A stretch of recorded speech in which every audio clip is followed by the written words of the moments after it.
ایران کے بادشاہ نے اپنے بیٹے کو پڑھانے کے لیے ایک استاد صاحب کا بندوبست کیا. استاد صاحب کو کہا کہ میرے بچے کو دین پڑھائیے، میں چاہتا ہوں کل اس نے عنان حکومت کو سنبھالنا ہے تو یہ دین سے آگاہ ہو جائے، اس کو کچھ سکھائیے، پڑھائیے. بہت نیک بزرگ بڑے درویش عالم پڑھانے لگے، اسباق مکمل ہو گئے، دین کے اسباق قرآن مجید پڑھایا، احادیث طیبہ کا درس دیا، اصول فقہ سے روشناس کرایا. جب بچے نے مکمل تعلیم حاصل کر لی اور آمین ہو گئی، دستار ہو گئی، فارغ ہو گئے، تو پھر ایک دن استاد صاحب نے کہا بیٹے کل تم نے ضرور آنا ہے، کچھ بات کرنی ہے. شہزادہ گیا ملنے استاد صاحب سے. استاد صاحب نے کنڈی لگا لی، ہاتھ میں درہ پکڑ لیا، مار مار کے پورے وجود کو زخمی کر دیا. کوئی غلطی نہیں، کوئی بات نہیں، مارا. اب بچہ آیا آ کے بادشاہ سلامت سے کہا کہ ابا جی سمجھ نہیں آئی، بڑا مارا ہے استاد. تو سیانے تھے نا بادشاہ، یہاں تو قاری صاحب روز کٹہرے میں کھڑے ہوتے ہیں، مولوی صاحب آپ نے میرے بچے کو کیوں مارا ہے؟ آپ 8,000 کے مولوی ہیں، میرا کئی کروڑ کا بچہ ہے، سویرے بدل لیں گے. خبردار آپ نے بچے کو ہاتھ لگایا، اپنی حیثیت میں رہے معاذ. جو قومیں استادوں کو کٹہروں میں کھڑا کرتی ہیں وہ ترقی نہیں کر پاتی.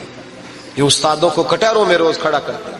کہا ابا جی بڑا مارا ہے، تو والد بڑے سمجھدار تھے، کہنے لگے بیٹا استاد باپ ہوتا ہے، وہ زیادتی نہیں کرتا، کوئی بات ہوگی میں تیرے استاد کو کٹہرے میں نہیں بلاؤں گا. اماں سے بات کی، اماں کہنے لگی بیٹا میں تیرے باپ سے کیسے بات کروں، ڈرا. وقت گزر گیا، 22 سال بیت گئے، 22 سال گزر گئے. بادشاہ کا انتقال ہوا، شہزادہ تخت پہ بیٹھا. پہلا حکم یہ دیا کہ میرے استاد کو بلاؤ. پہلا حکم. استاد جی بوڑھے ہو گئے تھے، چھڑی کے اوپر ٹیک لگا کے آئے اور بھویں سفید ہو کے جھک گئی تھیں. یوں آنکھ کھول کے بڑی مشکل سے دیکھا، کہنے لگے شہزادے حکم ہو. کم میں شہزادہ نہیں، اب میں بادشاہ بن گیا ہوں. استاد جی 22 سال بیت گئے، آپ نے مارا تھا، پر وہ درد چونکہ زیادتی کی تھی، میرا قصور کوئی نہیں تھا، تو نہ میری روح سے درد گیا ہے نہ میرے جسم سے گیا ہے. میں بے اختیار تھا، پوچھ نہیں سکتا تھا، آج با اختیار ہوا ہوں. سب سے پہلے پہلا حکم آپ کو دیا، بلایا ہے، بتائے کیوں مارا تھا، کیوں مجھے مارا تھا، میری زیادتی بتائے. تو استاد بوڑھے استاد کی آنکھیں آنسوؤں سے بھر گئیں. کہنے لگے بیٹے بس آج کے دن کے لیے مارا تھا، یہ جو دن آ گیا نا میری زندگی میں اس لیے مارا تھا، یہ میں چاہتا تھا میری زندگی میں وقت ہے، آج کے بس میری مراد پوری ہو گئی. کہ صاحب کس لیے، مجھے بھی سمجھائے. آپ فرمانے لگے کتنی دیر ہو گئی تجھے مار کھائے ہوئے، کتنا زمانہ بیت گیا. کہنے لگا 22 سال. فرمایا زخم بھولے تو نہیں، درد ختم تو نہیں ہوئی، تمہیں بات 1 منٹ کے لیے بھی تمہارے حافظے سے محو تو نہیں ہوئی. کہ استاد جی روز رات کو یاد آتی، روز خیال آتا تھا. استاد کہنے لگے بھائی تو بے اختیار تھا، پوچھ نہیں سکا، 22 سال تجھے یاد رہا، مجھے پتا تھا تو ایک دن حکمران بنے گا. میں نے تجھے اس لیے مارا تھا کہ بیٹے یاد رکھنا، کسی پہ ظلم نہ کرنا. اگر تجھے 22 سال تک یاد رہا ہے تو جس پر تو ظلم کرے گا اسے بھی قیامت تک یاد رہے گا. اور یہ یاد رکھنا تو آج با اختیار ہوا تو تو نے مجھے بلا لیا ہے، قیامت کے دن غریب با اختیار ہو جائیں گے، مظلوم با اختیار ہو جائیں گے. وہ با اختیار ہوں گے للہ الواحد القہار، رب کریم کی بارگاہ کے اندر ان کا اختیار ہوگا، اکیلے اللہ کی حکمرانی ہوگی. پھر وہ بلائیں گے بڑے بڑے کج کلا، دنیا میں جن کی پگڑیاں اونچی تھیں وہ سر جھکائے کھڑے ہوں گے. دنیا میں جو ڈکٹیٹر بنتے تھے ان کی پشتیں لال ہوں گی، ان کو غدار لکھا جائے گا، قیامت تک نہیں بھولے گا. ظلم کرنا تو سوچ سمجھ کے کرنا، اتنا کرنا جتنا تم سہ سکتے ہو، اتنی زیادتی کرنا جتنی قیامت میں تم برداشت کر سکتے ہو. میرے نبی کریم صلی اللہ علیہ وسلم نے فرمایا ظلم سے بچو، یہ قیامت کے اندھیروں میں سے ایک اندھیرا ہوگا. زندگی میں زیادتی نہ کریں. اگر تھوڑی دیر کے لیے کوئی چیز برداشت کر جائیں گے تو وہ فائدہ دے جائے گی، کچھ دیر کے لیے اگر سہ جائیں گے تو نفع مل جائے گا. سہنے کی کوشش کریں لیکن زیادتی نہ کریں. نظر کو، سوچ کو، ذہن کو پاک رکھیں. اور میرے بھائی زندگی پوری ظلم سے بچیں، زیادتی سے بچیں. امیر المومنین حضرت جناب سیدنا عمر فاروق رضی اللہ تعالیٰ عنہ رات گھر میں تھے تو رونے لگے، بڑی دیر تک روتے رہے. والدہ اٹھی تو صاحبزادے سے کہنے لگی پتہ کرو تمہارے باپ کو کیا مسئلہ ہے۔ شہزادے آئے، کہنے لگے امیر المومنین والد گرامی کیا ہوا؟ تو حضرت عمر فاروق کہنے لگے بیٹا اپنی اماں کو بلاؤ۔ والدہ آ گئی، کیا بات ہے؟ کچھ طبیعت خراب ہے تو حکیم کا بندوبست کیا جائے۔ تو حضرت عمر کہنے لگے کچھ بھی نہیں، آج مسجد سے نکلا ہوں تو نبی پاک کے صحابہ میری تعریفیں کر رہے تھے۔ یہ حضرت فاروق اعظم کے وصال کے قریب کے دن ہے۔ تعریفیں تو حضرت یہ رونے کی بات ہے کہ خوش ہونے کی؟ آپ فرمانے لگے نہیں، سوچتا ہوں باہر تو میں اچھا رہا ہوں، پتہ نہیں گھر میں ہی کوئی زیادتی نہ ہو گئی ہو، پتہ نہیں تمہارے ساتھ بھی میرے معاملات ٹھیک تھے کہ نہیں، صحابہ تو تعریف کرتے ہیں، رو رہا ہوں تمہاری وجہ سے نہ الجھ جاؤں، بیوی ہی نہ کہے میرا حق ہی ادا نہیں کیا۔ یہ لفظ کہتے کہتے پہاڑ ہے یہ شخص، کیسر و کسرا کانپتے ہیں۔ حضرت عمر رو پڑے، بی بی سے کہنے لگے مجھے اللہ کی رضا کے لیے معاف نہیں کر دیتی؟ میرے اوپر بوجھ تھا امت کا، میں ساری رات مدینے کی گلیوں میں پھرتا تھا، دن سارا مسجد میں گزرتا تھا، میں تجھے وقت نہیں دے پایا، معاف نہیں کر دیتی؟ تو زوجہ کہنے لگی نہیں عمر، میں نے بھی زندگی میں اپنا کوئی سکھ چین نہیں دیکھا، کوئی چاؤ پورا نہیں کیا، میں کیسے معاف کر دوں؟ میں نہیں معاف کرتی۔ حضرت عمر زمین پہ بیٹھ گئے، رونے لگے، کہنے لگے چل معاف کر دے۔ کہنے لگی ایک وعدہ کرو، قیامت کے دن رب کریم کی بارگاہ میں میری سفارش کرو گے؟ اللہ کی بارگاہ میں عرض کرو گے کہ اللہ اچھی تھی، مجھے کپڑے دھو کے دیتی تھی، روٹی پکا کے دیتی تھی، میری عزت کی محافظ تھی؟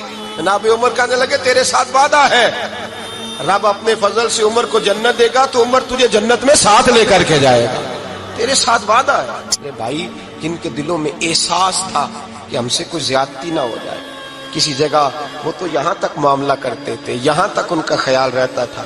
عزیزو، ایک تو نظر میں حیا پیدا کریں، والدین کی بہت بڑی ذمہ داری ہے۔ لاکھوں بچے مرضی کی شادیاں کر رہے ہیں، ہزاروں گھر اجڑ رہے ہیں، یہ وہ والا زہر ہے جو ہر گھر میں تیزی سے پھیلتا چلا جا رہا ہے۔ پہلے ہم کہتے تھے کہ بچہ باہر نہ نکلے، اب کہتے ہیں اللہ کہیں موبائل لے کے تنہا نہ بیٹھ جائے، کہیں تنہا نہ بیٹھ جائے، کیا بنے گا اس کا اگر یہ گندگی اور یہ ایسا نشہ ہے جو اجاڑ کے رکھ دیتا ہے انسان کی توانائیوں کو۔ ایک تو ذہن کو، طبیعت کو پاک رکھیں، دوسرا زیادتی کبھی نہ کریں۔ یہ دو سبق اگر امت کو یاد ہو جائیں تو پھر معاشرہ بڑی تیزی سے اصلاح پذیر ہوگا۔ نہ دیکھو دنیا کیا کہتی ہے، یہ دیکھا کرو رسول اللہ کیا کہتے ہیں۔ نبی پاک چھوڑ دو ساری دنیا کے دھوکے، سارے فیشن، ساری رسومات، ساری تہمات چھوڑ دو۔ نبی پاک کی غلامی عزت ہے، حضور کی غلامی۔ یار بندہ بالکل بے عمل ہونا، بالکل تو میری طرح داڑھی رکھ کے پگڑی باندھ کے بس میں بھی چڑھ جائے تو کئی لوگ سیٹیں خالی کر دیتے ہیں، کہتے ہیں بزرگوں یہاں آ جائیں، حضرت جی یہاں آ جائیں، تو پھر عزت کس چیز کی ہوئی؟ سنت مصطفیٰ کی ہوئی نا، پھر عزت نبی پاک کی سنت کی ہوئی نا، وقار کی ہوئی نا۔ ایک صاحب، ایک بچے نے داڑھی رکھ لی تو مجھے آ کے کہنے لگے حضرت جی لوگ بڑے بڑے لقب دینے لگے ہیں۔ میں نے کہا کیا؟ کوئی کہتا ہے حضرت صاحب، کوئی کہتا ہے قاری صاحب، کوئی کہتا ہے حافظ صاحب، کوئی کہتا ہے علامہ صاحب۔ تو میں نے کہا تیری موج نہیں بن گئی؟ 4 سالوں میں حفظ ہوتا ہے، تجھے مفت کا لقب مل گیا ہے، عرصے نظامی 8 سال میں ہوتا ہے، مفت کا علامہ بن گیا ہے، تجھے وقار نہیں دے دیا اللہ تعالیٰ نے؟ عزت، میرے اعلیٰ حضرت فرماتے ہیں عزت صاحب طبقات کہتے ہیں۔ میرے مصطفیٰ کریم سید عالم صلی اللہ علیہ وسلم کے وصال ظاہری کے ایام قریب آئے تو حضور نے سرخ پٹی باندھی، تیز بخار ہے نبی کریم کو، 2 صحابہ سہارا دے کے مسجد میں لائے، نبی پاک علیہ السلام کو بظاہر سہارا دے کے لایا گیا۔ کریم رسول نے لوگوں کو جمع کیا، حضور آج کیا ہونے والا ہے، آج کیا کہا جائے گا، آج کس لیے میٹنگ بلائی ہے؟ نبی کریم کے کل صحابہ جب مسجد میں جمع ہوئے تو کھچا کھچ مسجد بھری ہے۔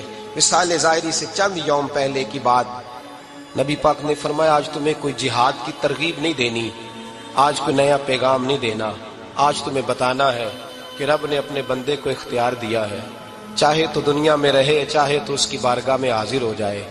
اس عبد نے بارگاہ ربوبیت کی طرف لوٹنے کا ارادہ کر لیا ہے۔ حضرت صدیق اکبر رونے لگے تو صحابہ نے کہا تمہیں کیا ہوا؟ کہنے لگے سمجھ نہیں رہے، کسی کی بات نہیں کر رہے، نبی پاک تو اپنی بات فرما رہے ہیں، اس نے جانے کا ارادہ کر لیا۔ سنیے میرے بھائی، محبوب پاک نے فرمایا بھائی کسی شخص کو میری طرف سے کوئی تکلیف پہنچی ہو تو بدلہ لے سکتا ہے، بدلہ لے سکتا ہے، کسی کو تکلیف پہنچی ہو۔ صحابہ پھوٹ کے رونے لگے، محبوبہ کرم ہی کرم ہوا ہے،